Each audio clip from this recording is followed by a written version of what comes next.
선한 사람 TV를 애청하고 계시는 국내외 계시는 성도 여러분 안녕하십니까? 어린이날을 맞이하여서 어린 시절을 기억하고 또 우리가 양육하는 우리의 자녀들이 어떤 사람이 되면 좋겠는가라고 하는 것을 한번 생각해 보겠습니다. 자나깨나 자녀 생각이라는 제목입니다.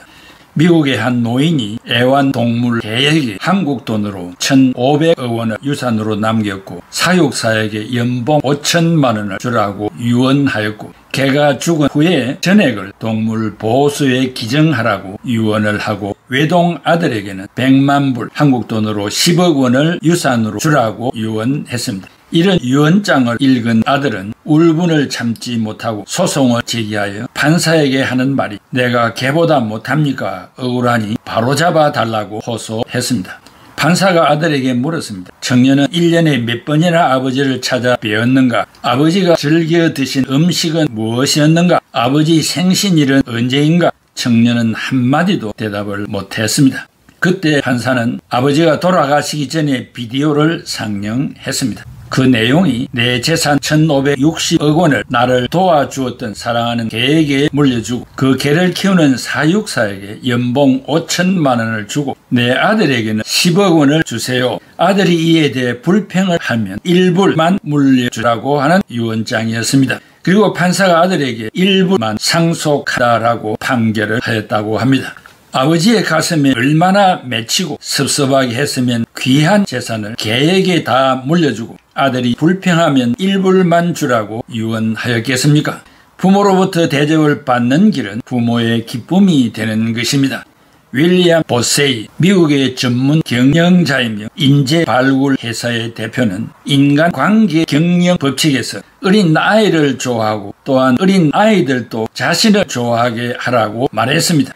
특별히 부모가 아이들을 좋아해야 하는 3가지 이유를 말합니다. 첫째는 아이를 좋아하는 것은 그 사람의 정서적 영적인 건강을 가늠해 볼 수 있는 척도가 되기 때문이다. 둘째는 어린 아이 같은 경이감과 열정을 가지고 산다는 것은 멋진 일이기 때문이다. 셋째, 세상에서 가장 위대한 사람은 어린 아이 같은 사람이기 때문이다 라고 말했습니다. 그리고 아이들이 자신을 좋아하게 하는 법은 아이들로 하여금 세상을 경이롭게 바라보며 열심을 가지고 살게 하면 된다고 했는데 이 말은 아이들이 보는 것마다 신기하고 놀라워 알려고 하고 배우려고 한다는 말입니다. 모든 것을 사랑의 눈으로 바라보면 아름다워 보이고 사랑의 눈으로 상대를 바라보면 단점보다 장점이 먼저 보입니다. 세상과 상대의 아름다움을 보고자 한다면 아이들처럼 순수한 눈으로 바라보는 사랑을 해보아야 합니다. 다음 세대의 주인공인 아이들이 올바르게 성장하도록 하기 위해서는 창조의 역사와 특별히 인간의 역할을 성경이 말하는 대로 세밀히 가르쳐 주어야 합니다. 부모들은 아이들이 바르게 자라 이웃에게 헌신의 삶을 살고 외로 하나님의 뜻을 성취하는 훌륭한 사람이 되기를 바라고 있습니다. 에베소 6장 1절에 자녀들아 주 안에서 너희 부모에게 순종하라 이것이 옳으니라 했습니다. 잠언 22장 6절에 마땅히 행할 길을 아이에게 가르치라. 이 원문에는 훈련하라. 그리하면 늙어도 그것을 떠나지 아니하리라 했습니다. 어느 주부의 고백을 소개합니다. 학교에 다니는 아들이 엄마 오늘부터 도시락을 2개를 만들어 주세요 하고 요구했습니다. 엄마는 도시락 하나로서는 부족한 모양이구나 생각하고 아들은 키도 큰데 더 크려고 그런가 보다 하고 생각했습니다. 매일 학교 수업이 끝나면 도서관에 가서 공부하고 늦게 귀가하는데 오늘은 시험을 치고 일찍 집에 왔습니다. 그런데 도시락 하나를 그대로 가져왔습니다. 엄마는 아이를 부르며 오늘 무슨 일이 있었느냐고 물었습니다. 아들은 대답도 없이 책상에 엎드려 있었습니다. 질문을 받은 아들은 고개를 들고 어머니에게로 와서 품에 안기며 큰 소리로 울며 말하기를 엄마 그동안 도시락 하나를 더 가지고 간 것은 짝꿍 친구가 집안 사정이 어려워 도시락을 가지고 올 형편이 안 되어 갖다 준 것이라고 하면서 엄마에게 수고를 더하게 한 것을 말하며 울었습니다. 그런데 오늘은 짝꿍 엄마가 암 수술을 하는 날이라 어젯밤에 병원에서 꼬박 세우느라 학교에 갈 수 없었다고 말했습니다. 이제껏 힘든 짝꿍을 위해 학교 수업을 마치고 친구와 같이 병원으로 가서 간호를 해 주었다고 말합니다. 애써 아들의 등을 토닥거려 준 후 부엌에 와서 한참을 희비가 깔리는 생각에 잠겼습니다. 공부해야 할 시간에 짝꿍의 엄마를 위하여 간호를 해 주었다는 말을 듣고 요즘같이 이기적인 시대에 남의 아픔을 헤아릴 줄 아는 아들이 대견스럽기도 했습니다. 비가 오는 어느 날 저녁 아들은 밤 10시가 되어서야 파김치가 되어 돌아와 현관 앞에 주저앉았습니다. 엄마는 오늘 우리 아들 고생했네. 아들은 엄마 암수술은 잘 되었는데 그런데 짝꿍의 남동생 2명이 있는데 초등학교에 다닌다고 해요 하고는 자기 방으로 들어갔습니다.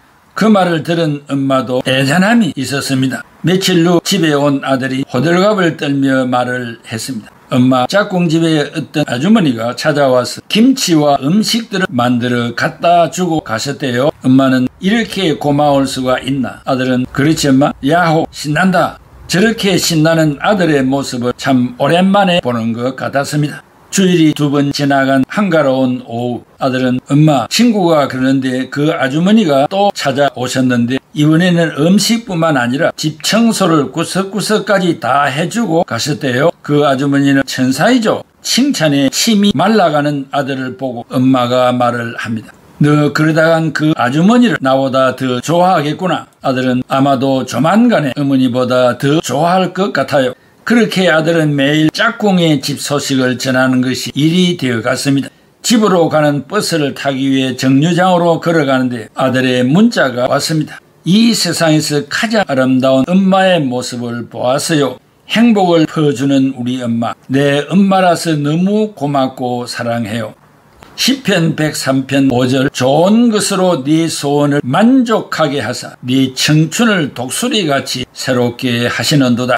자녀 교육의 목적이 무엇일까요? 열심히 공부하여 인류대학에 입학하여 뛰어난 성적으로 졸업해 돈을 많이 벌 수 있는 직장을 가지는 것일까요? 부모는 전답을 팔아 공부를 시켰더니 자기밖에 모르고 부모도 팽개치고 친구도 모르고 스승도 모르는 그런 자식이 된다면 허무할 것입니다.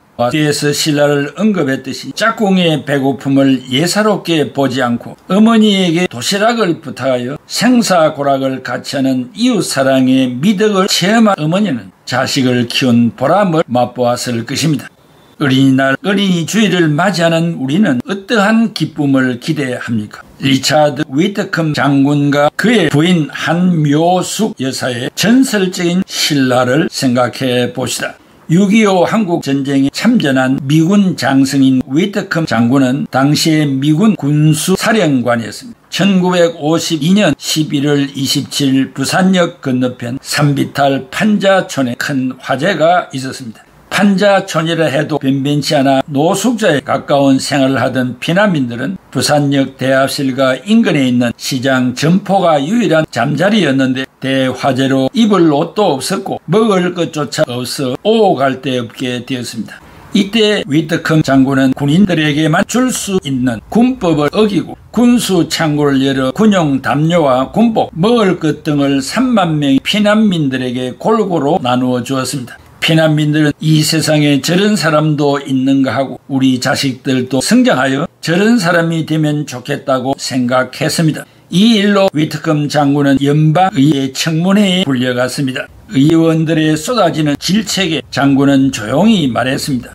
우리 미군은 전쟁에서 반드시 이겨야 하지만 미군이 주둔하는 곳의 사람들에게 위기가 닥쳤을 때 그들을 돕고 구하는 것 또한 우리의 임무입니다. 주둔지에 민심을 얻지 못하면 우리는 전쟁에서 이길 수 없고 이기더라도 훗날 그 승리의 의미는 쇠퇴할 수밖에 없을 것이기 때문입니다. 라고 대답했습니다. 의원들은 일제히 기립하여 오랜 시간 동안 박수를 쳤습니다. 다시 한국으로 돌아온 뒤 장군은 휴전이 되고도 돌아가지 않고 군수 기지가 있던 곳을 한국 정부, 이승만 정부에 돌려주면서 이곳에 반드시 대학을 세워달라고 요청했습니다. 바로 부산대학이 설립된 배경이기도 합니다. 그러나 부산대 관계자도 교직원도 졸업생도 재학생도 이런 역사적 사실을 거의 모르는 것 같습니다. 그리고 위트컴 장군은 메리놀 병원을 세웠습니다. 병은 기금 마련을 위해 그는 갓을 쓰고 도포를 어깨에 걸치고 다니며 이 땅의 기부 문화를 조성하기 위해 애썼습니다. 병이 들어도 치료할 수 있는 병원이 없었던 시절에 먼 미래를 내다보는 원시안적 시각으로 병원을 설립했습니다. 사람들은 위트컴 장군이 채통 없이 왜 저러느냐고 수근수근했지만 전혀 개의치 않았고 온 마음과 힘을 쏟았습니다. 전쟁기간 틈틈이 고아들을 도와준 위트컴 장군은 복지의 헌신자로 뛰어들어 배고픈 고아원을 지극정성으로 운영하던 한 묘숙 여사와 결혼을 했습니다. 위트컴 장군이 전쟁 고아들의 아버지로 불리는 이유이기도 합니다. 그리고 그는 부인에게 유언했습니다. 내가 죽더라도 장진호 전투에서 미처 못 데리고 나온 미군의 유해를 마지막 한국까지 찾아달라고 부탁했습니다. 부인 한묘숙 여사는 그 약속을 지켰습니다. 북한은 장진호 부근에서 키가 큰 미군의 길쭉한 유골만 나오면 바로 한묘숙 여사에게로 가져왔고 유골 중에는 우리 국군의 유해도 섞여 있었습니다. 하와이를 통해 돌려받은 우리 국군의 유해는 대부분 한 여사가 북한으로부터 사들인 것들입니다. 한 여사는 한때 간첩 누명까지 쓰면서도 굴하지 않고 남편의 유언을 지켰습니다. 남편만큼이나 강한 여성이었습니다. 나라를 지키기 위하여 생명을 바친 청년들의 유해를 정성껏 고향으로 돌아가게 하였습니다.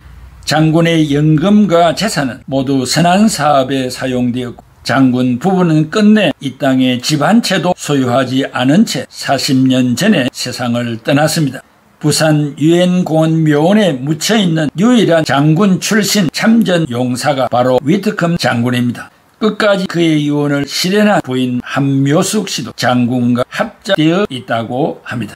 70년 전 전쟁 고아들을 알뜰하게 살피던 위트컴 장군을 생각하면서 메리놀 병원을 세워 병들고 아픈 이들을 어루만지던 장군의 손길처럼 대학을 세워 이 땅에 지식인을 키우려던 그 철학으로 부하의 유골 하나라도 끝까지 송환하려고 했던 그 마음을 생각해야 하겠습니다. 각자의 가정에서 성장하고 있는 자녀들이 어떤 사람이 되기를 바라십니까? 자신만을 위해 사는 에고이즘, 즉 이기주의자가 되지 말고 팔을 넓게 벌리는 희생자들이 되기를 바랍니다. 사랑하는 애청자 여러분, 우리는 비록 어려운 시절에 태어나 훌륭한 사람만큼 살지 못했지만 우리의 자손들은 우리보다 더 월등한 이 사회를 빛나게 하는 헌신자들로 인정받고 존경받는 자들이 되기를 바라지 않습니까? 또 그런 모습을 우리가 바라보고 눈을 감으면 얼마나 좋겠습니까? 어린이 주일을 맞이하여서 우리의 옛날을 돌아보고 우리의 자녀들이 어떠한 삶을 살고 있는가를 재점검해보는 좋은 기회가 되기를 바랍니다. 기도하겠습니다. 고마우신 아버지 하나님, 은혜와 사랑을 감사합니다. 꽃과 같이 아름다운 우리의 자손들 건강 주시고 믿음 주시고 지혜 총명 주셔서 무병 건강하게 자라게 해주신 것을 감사합니다. 우리들은 하나님으로부터 소명을 받고 이 땅에 태어난 사람들로서 의식주 해결된 것만으로 만족하지를 않습니다. 우리의 자손들이 지금까지 말씀드린 훌륭한 위인들처럼 믿음으로 살고 또한 나라와 민족을 위하여 헌신하는 자로 살아가기를 소망합니다. 하나님을 모르고 부모를 무시하고 내팽개치는 불효 자식이 한 사람도 생기지 않도록 은혜 베풀어 주시고 또 인정받는 자가 되기 위해서는 하나님을 시인하고 예수 그리스도를 구주로 영접하지 않는 한 우리의 기대치에 이르지 못할 것입니다. 믿음 충만을 주셔서 아브라함과 이삭과 야곱과 요셉과 12지파의 계를 따라 구원의 동맥이 흘러간 것처럼 각자의 가문에 믿음의 동맥이 흘러갈 수 있도록 인도하여 주시옵소서. 이 나라 어린이들, 온 세계 어린이들에게 여호와의 영원하신 축복이 함께해 주시기를 바라옵고 예수 그리스도의 이름으로 기도하옵나이다. 아멘.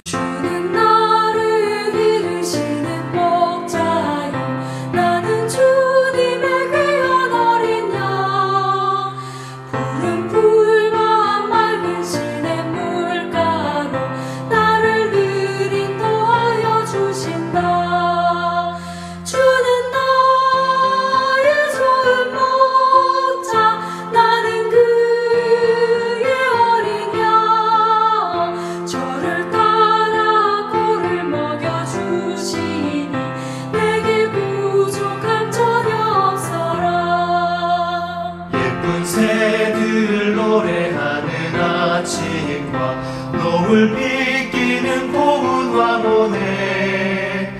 사랑하는 나의 목자 음성이 나를 언제나 불러주신다.